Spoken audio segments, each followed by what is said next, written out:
Gut Punched, Alzheimer's, and Caregivers. Navigating the insidious illness of Alzheimer's is something nobody asks for. The disease sneaks up on you and your loved one, and it feels like you've been sucker punched in the gut.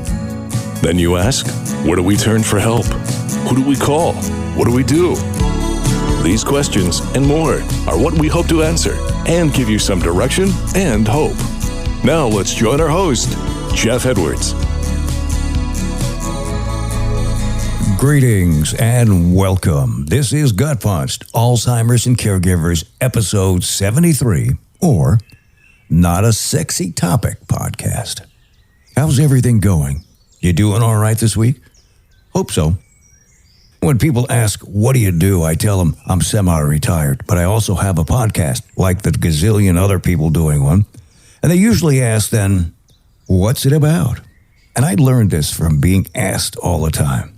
And I tell them, well, it's not a sexy topic, but it's an important one. And someday you'll know someone who really needs it. Someone who needs help, direction, and hope. We're here for those listeners. So today, we will be revisiting our guest from episode 25, just over 1 year later. Her name is Christine LeConte. She's the director of the Dubin Center. And we'll see how they fared with their goals for 2025 and what they have planned for 2026. Spoiler alert, they're doing great. And we have an article about things that raise your chances of dementia. This wouldn't be Gut Punched if we didn't go over our tenets or rules. The tenets we follow at Gut Punched, Alzheimer's, and Caregivers are simple. Number one, you must take care of yourself because if something happens to you, who is going to take care of your loved one? Number two, you can't do it alone. You need help. Find good caregiver groups or network with friends or relatives. Number three, make a list of people, friends, relatives, co-workers who have offered to help you in time of need. And then make a list of things you need done but can't do yourself because caregiving duties are overwhelming. And then use the lists. Start at the top and keep going till you get what you need done.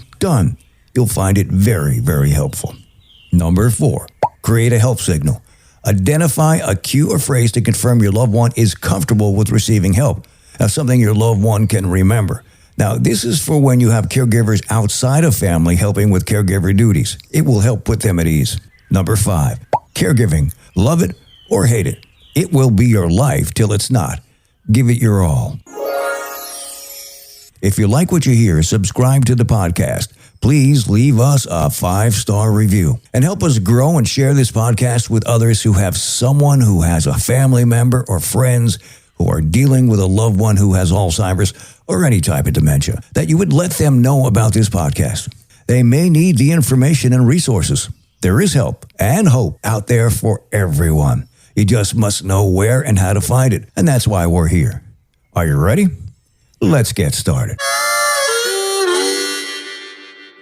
Our guest today, Christine LeConte, joined the Dubin Center in July of 2024, bringing a wealth of experience and a deep commitment to community service. She holds a master's degree in social impact and organizational leadership and has dedicated her career to enhancing the quality of life in Southwest Florida. With a background in prevention, advocacy, and dementia-related disorders, Christine is passionate about making every moment matter for those she serves. Well, it's been over a year and some months since we did our first interview, and you've been at the Dubin Center around the same amount of time, a year and a couple of months, I think. So how are you doing? What's new? I am having a blast. What's new?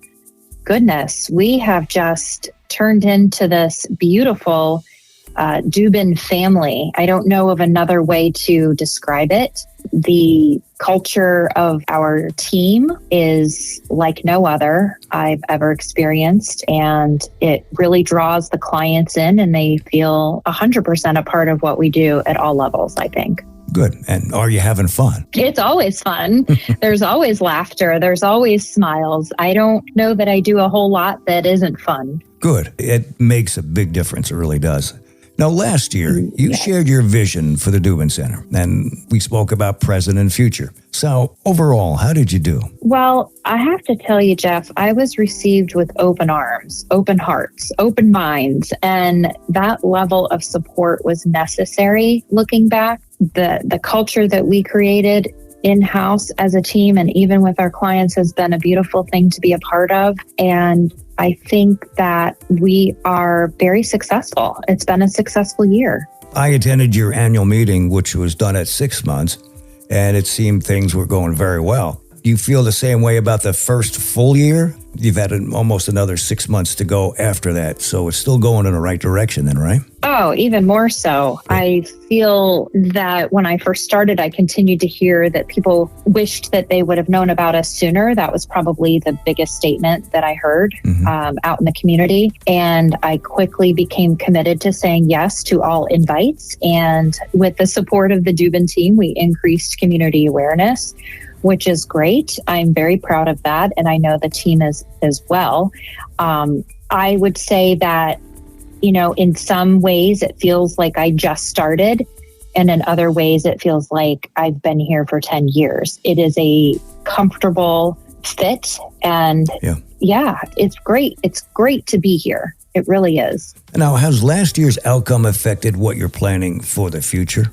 In so many ways, yes. With that increased awareness in the community comes an increased need. And we recently had to start limiting our program attendance due to space constraints and even had to turn a few people away, which is a horrible feeling. Within 90 days of that occurring, we had a contract on a new building because we never want to turn anyone away ever again. That's what we're working on right now is a move. Can you share some details? I would love to share some details. So I think the most interesting piece of this is that when I started a little over a year ago, we had been talking about what would it be like to own our own building again.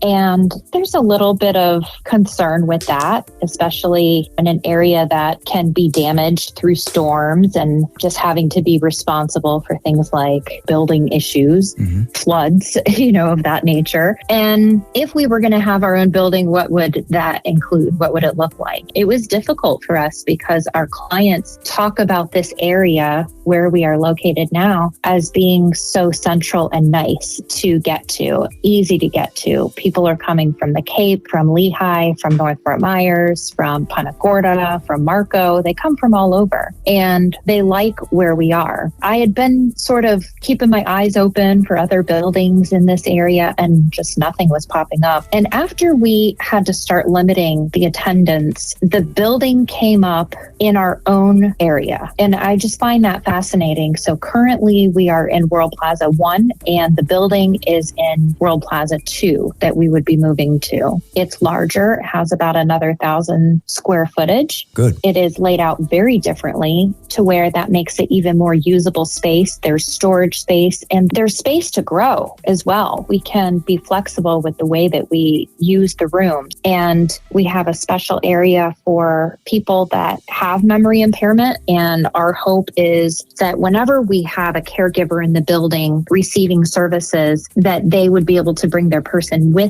them if that is what they need to do. And that would just be decreasing another barrier, removing that other barrier for people. That's our ultimate hope. So we are in contract right now. We just had some estimates completed yesterday for the improvements and upgrades and some remodeling to make the space usable for our clients. And we have a date to close on December 5th. We have that amount of time to be able to find someone to take over the lease of our current building and then also to raise funds to be able to make these changes in the new building. So that's kind of where we are now.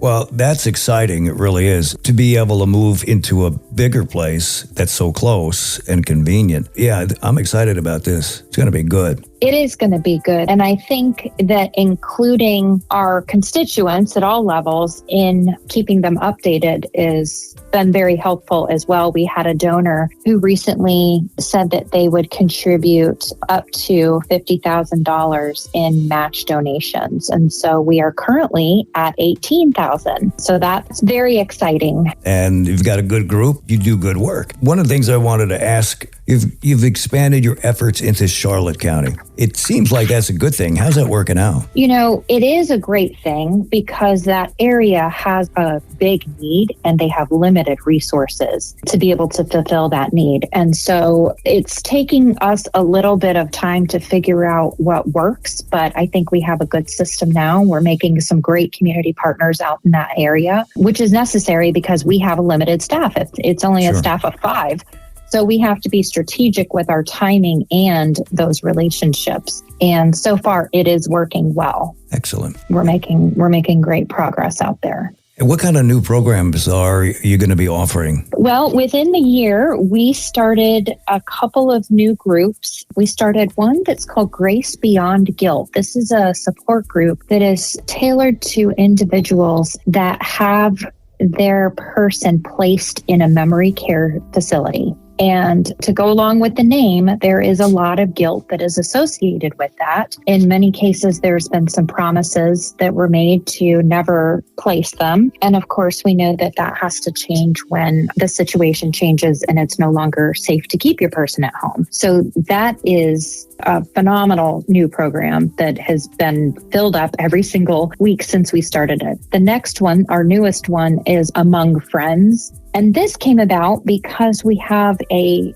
beautiful client that also volunteers with us who lost her husband more recently. And she felt that she wanted to continue coming to the caregiver groups because she had such a relationship with the people in that group. She's been coming for such a long time. And we thought, well, because of our space constraints, we have to be able to shift people around in a way that makes sense, but still welcomes them here so that they have a place. They need to have a place at the Dubin Center, and we need to meet the needs throughout the journey. And there is no date on a calendar when that ends. Mm-hmm. And so we created Among Friends where anyone, regardless of the stage of journey, can attend. And it is primarily about socializing and maybe entering new phases of a life after caregiving is over, and what do you do now? And so Among Friends includes out to lunch. It includes a book club. It includes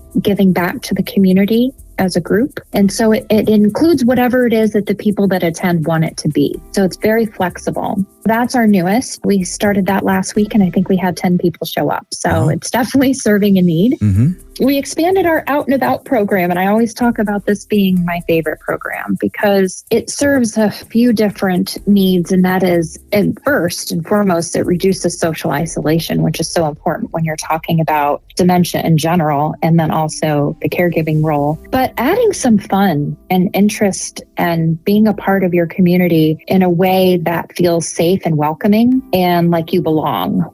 We've been partnering with locally owned establishments, and this is not a new program, but we've gotten it to where it is full. We're doing this each month. We already have it signed up several months ahead of time. And so every month has a location. It's a little like a field trip. So some of the things that we've done in 2025 were attend a spring training baseball game at the Twin Stadium. We went to Love Boat Ice Cream. They showed us how they make their ice cream and then how they come up with their new flavors and names. We've toured Echo Global Farms and the Edison Ford Winter Estate. We've done floral arranging at Petals and Presents, candle making at Sea Love, pottery painting at the Bent Brush, and we are about to go watch a tech rehearsal at Broadway Palm Dinner Theater for Pretty Woman. So that's a lot of fun. That is capped normally at an amount wherever that establishment can hold, whatever their number is. That's been a really fun program, and it builds momentum each month. The program that is newest in terms of being a benefit financially for client is the Medicare Guide program. And I'm sure a lot of your listeners are familiar with this because they've heard you discuss it and they've seen it in the news and in the newspaper. But the Dubin Center is the care navigator for clients that live in Lee County. Excellent. And that's been a real blessing to be able to assist our clients in becoming eligible and helping them through the process of seeking out some respite in many cases for the first time ever. It's an interesting program. I actually have an interview scheduled next week with Dr. Perry. We had an interview last year. It took 3 programs to get it all in. And there are some changes. He and I had spoken, and we're going to try to update from where everything was into where everything is. And your inclusion into this actually is a good thing. It really is. More and more people are finding out. What I have found is that obviously not everybody is eligible for the guide program. Correct. Because they don't have traditional Medicare. Maybe they have Advantage, or maybe they're on the PACE program. And so the PACE program obviously provides that respite benefit already. So they wouldn't qualify. But there's another local program here in Lee County that is a nonprofit organization. And we just met last week and we're discussing how we can partner, because they have volunteers that provide a respite benefit at no charge and at 4-hour increments. And I believe they set up to 6 days a week. And that's senior friendship centers. We are going to be strengthening that relationship so that when we find out if a person may not be eligible for guide, maybe they would be eligible for this other program, which is not a new program. It's just new to us to understanding who benefits from it and who is eligible. That's quite interesting. I'll have to check that out. Those are the new programs that we have been implementing in the last couple of months. Our clients are really benefiting from it. So we formulate our programs. We make changes based on the need. You know, every few months I'll sit in on a support group, or I'll meet with a client and just ask some questions. What are your needs? What do you need that we could maybe help with, that we can support? What do we not know? We're here for them. We're here for you. It's not for us. It's our clients that are leading the programs. Great. Ask questions, ask questions, ask questions, something you learn. And that's how you get the information. If you don't ask, you don't know. That's right. You've done a couple of events to get more involved with the community. And the one that stands out for me is that you had a float in the Edison Pageant of Light Parade. Now, are you going to do that again this year? Did it go well? Not only did it go well, but we actually won a trophy for honorable mention. That's how well it went. Wow. And yes, and Miss Ellie Fox is the person who kind of created A Light to Remember in honor of her late husband. And she decided that the Edison Pageant of Light Parade will be the new A Light to Remember, because she enjoyed it so much and saw the awareness that was created with so many people attending that event and being able to see what the Dubin Center does in the community and be able to honor and remember those who got a luminary bag and that was lined to the float. It was just a beautiful event. It really was. So yes, we will be doing that. And 2026, it will be on Saturday, February 21st. That information is on our website already. All right. What are the other events are you planning for the rest of the year? Yes, so in May is when we celebrated our 30th anniversary, which was a lot of fun. We actually had so many people that were affiliated with the Dubin Center for years, and they came back. So it was a little bit like a family reunion, which was great. But then we also had another fundraiser that was called Backyard Game Day. And it is a backyard tournament style game at Bay Street Yard. And so that was so much fun. And it was more than we ever even thought it could be, because it raised so much awareness in such a fun way. And that will happen again in 2026. And that date is Sunday, March 8th. And that's from 4 to 7. And information is on our website about that event as well. You got everything planned. Look at that, all the way out. I can't tell you what I'm doing in 2 hours. So it's that's a good thing. Moving forward, any outstanding challenges that you see on the horizon? The main thing I think is we have 100 more clients today than we did this time last year. Okay. And so we really just need to consistently think, what's next? How do we plan in a way that we can continue to strategically grow. And I think the move into the new building is going to be very helpful, but I do see that we will probably need some satellite offices. We'll probably need to expand our services with other languages, which we've been able to do to a smaller degree utilizing volunteers. So any kind of challenges to be able to grow and continue to meet the need is really down to financial challenges. Everything we do is done at no cost. We are strictly donor-driven fundraisers. That's a beautiful thing when it works, but it is sometimes what keeps me up at night because you have to continue thinking, how are we going to do this moving forward? With some of the government grants that were cut, while that hasn't directly affected us because we don't receive any of those, but some of our funders end up contributing to those that did receive those and had their budgets cut. And so maybe their resources are going to be spread or divided a little bit differently now. That could be a secondary type of ripple effect that does occur that we have to keep our eyes open for. So we're constantly looking for new donors, new communities, gated communities that are willing and excited to host a fundraiser for us is super helpful because it doesn't limit our staffing. They provide the volunteers that do it. They organize it. They bring the people in to participate. And we show up and we talk a little bit about what we do. And then they raise the money for us. And that's been really helpful. Wild Blue Charitable Neighbors Foundation has been great. Heritage Palms Women's Golf Tournament. Those are, a few. And we have a newer one for us that did a run this past year, and they're going to do that again for us. That's just the community coming out in a real way to support, which is what's needed. You serve a great purpose. And again, it goes back to name awareness and what you offer. And from what I remember from what we did last year to what I'm hearing now, there's a big difference in the approach and what you've accomplished and where you're going. And that all ties into making people more aware. It's growing, I think, and it's going to continue to grow. Well, we appreciate your support and always mentioning us and being an advocate and ambassador for our programs, because that's how we're able to continue serving the community, is that word of mouth. There's nothing beats word of mouth. I know. We appreciate it. Right now, we're doing really good stuff right here, and we're meeting a big need. Good. Well, is there anything else that we missed that you wanted to share? Or I would say, one of the things that we just recently started asking folks to do is stop by the center and grab one of our reusable Dubin Center bags and use it.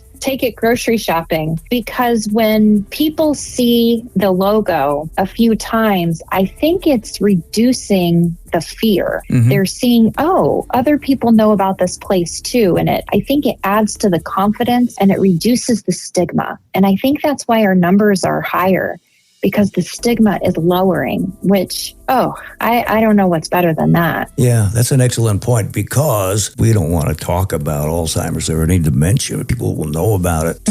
I get it. Well, I'm going to tell you, congratulations on a great year. And we'd like to thank you very much for sharing some time with us. It was very much appreciated.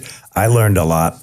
And I know that our audience is going to learn a lot more about the Dubin Center. DubinCenter.com. It's easy. So if I could remember that, anybody could remember that. Thank you so much, Jeff. We appreciate being on. We'll be right back to Gut Punched, Alzheimer's and Caregivers.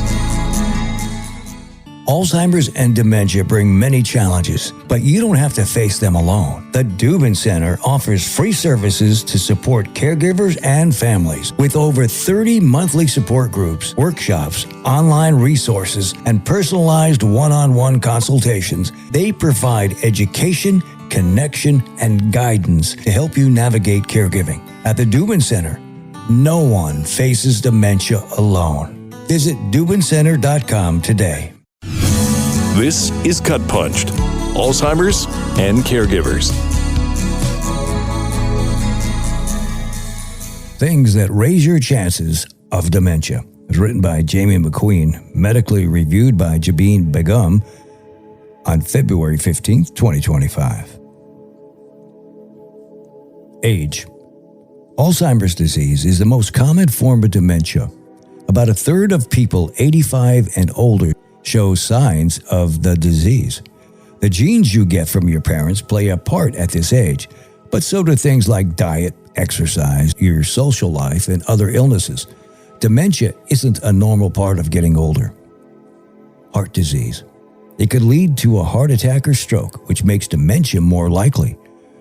Heart disease is usually caused by plaque buildup in the arteries around your heart. That can slow blood flow to your brain and put you at a risk for stroke, making it harder to think well or remember things. And many things that cause heart disease, tobacco use, diabetes, high blood pressure, and high cholesterol, also can lead to dementia. Air pollution. An English study found older adults who lived in areas with the highest yearly concentration of air pollution were 1.4 times more likely to get dementia than people who lived in places with cleaner air. Nitrogen dioxide, NO2, and particulate matter microparticles in the air you might not see but can inhale cause the most harm. Diabetes. Doctors aren't sure exactly why people with diabetes get dementia more often, but they do know that people with diabetes are more likely to have damaged blood vessels. This can slow or block blood flow to the brain and damage areas of the brain, leading to what's called vascular dementia. Some people may be able to slow brain decline if they keep diabetes under control with medicine, exercise, and a healthy diet. Then there's poor sense of smell.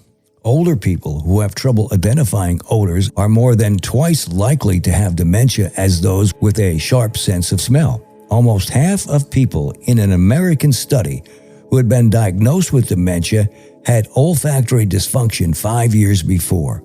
A simple smell test can flag a need for early treatment. High cholesterol. High levels, especially in middle age, are linked to obesity, high blood pressure, and diabetes. All of these raise your risk of dementia, but it's not yet clear if the cholesterol by itself adds to the problem. Some research shows that high cholesterol in midlife could raise your chances of Alzheimer's disease later in life, but the exact link isn't clear. Herpes. The herpes simplex virus 1, HSV1, or oral herpes, usually appears as blisters or sores on or around your mouth, but the virus can also get into and infect your brain. A recent study linked HSV1 with a decline in some mental functions, but not dementia. However, lab studies on a realistic brain model showed HSV1 triggered major Alzheimer's signs, including swelling and clumps of protein in the brain tissue. Depression. If you have depression or have had it in the past, you may be more likely to get dementia. Scientists aren't yet sure that it's a cause. It may simply be an early symptom or a sign of other causes like Parkinson's disease or Huntington's disease. Talk to your doctor or a therapist if you feel down for more than 2 weeks, and right away if you think of harming yourself. Therapy and medication can help with depression. Eating patterns. Super starchy and processed foods never make the healthy list. But did you know eating the two together can up your chances of having dementia? French researchers found people who develop dementia often paired processed meats, like ham, pepperoni, and deli meats, with high carbs like potatoes, alcohol, and baked sweets. Meanwhile, people who stayed healthy ate their share of meat, but enjoyed it with fruits and vegetables. Head injury. A single mild traumatic brain injury may not make you more likely to get dementia later in life, but more severe and repeated hits or falls could double or quadruple your chances, even years after the first injury. Get to the hospital if you hit your head and you pass out or have blurry vision or feel dizzy, confused, nauseated, or become sensitive to light. Loneliness. Feeling lonely over time can increase your chances of having dementia, even when your overall risk of getting the disease, such as genetics or age, is low, a 10-year study found. People under the age of 80 who reported feeling alone were twice as likely to have dementia as those who didn't feel that way. Time is key, though. People who recovered from their loneliness didn't have the same risk. Obesity. If you have a lot of extra weight in the middle, you may be more likely to get dementia later in life. Extra pounds raise your risk for heart disease and diabetes, which are also linked to dementia. You can check your BMI, which is body mass index, online to see if it's in the obese range. Your doctor can help you set a weight loss goal that's right for you. A healthy diet and regular exercise could help you turn things around. Genes. Dementia doesn't have to run in your family for you to get it, but genes make a difference. A parent or sibling with Alzheimer's raises your odds. Genes seem to matter more in types of dementia than others, but even risky genes don't mean you'll get dementia. If you're thinking about genetic testing for Alzheimer's, ask your doctor about the pros and cons and genetic counseling. Doctors don't routinely recommend those tests. Sleep. Many people have a bad night of sleep now and then. But if it happens often, you wake up a lot or don't sleep enough, you could be more likely to get dementia, including Alzheimer's disease, or make it worse. It may help to try and keep a healthy sleep routine. Avoid alcohol, caffeine, and electronics in the evening, and set up a soothing bedtime ritual with regular bedtime hours. Smoking. It seems to put you at risk of getting dementia, possibly because it's bad for your blood vessels. And it definitely makes you more likely to have a stroke, which can and often does damage the brain and cause vascular dementia. That might lead to problems with thinking or remembering. Talk to your doctor or a mental health professional if you smoke and want support to quit. Some interesting things that raise your chances of dementia. We'll be right back to Gut Punched, Alzheimer's and Caregivers. In the fight against Alzheimer's, now matters more than ever. Because now we have treatments that could change everything. But now is no time to stop. Now we've got momentum, so now we use it. Now we seize the moment. Now we turn the tide. Now we make a difference and make some noise. Now is the time to get up, get out, and join the movement. At the Alzheimer's Association Walk to End Alzheimer's, held in over 600 communities nationwide. And we need you with us. Because now is the time for hope. Join the fight at alz.org/walk. This is Gut Punched, Alzheimer's and Caregivers.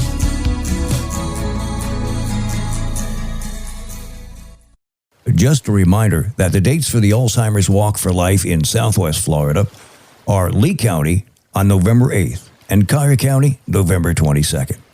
We'll be reaching out soon to those who helped us last year with fundraising for the walk, and you know who you are. No pressure. And for around the U.S., you can go to alz.org and click the link that will give you dates and locations for where you can participate. It's a good thing to do. For more information, reach out to the Dubin Center at dubincenter.com. And you can check out the Alzheimer's Support Network at alzsupport.org/about-us. And to find your local chapter of the Alzheimer's Association, you can visit or call their toll-free hotline at 1-800-272-3900.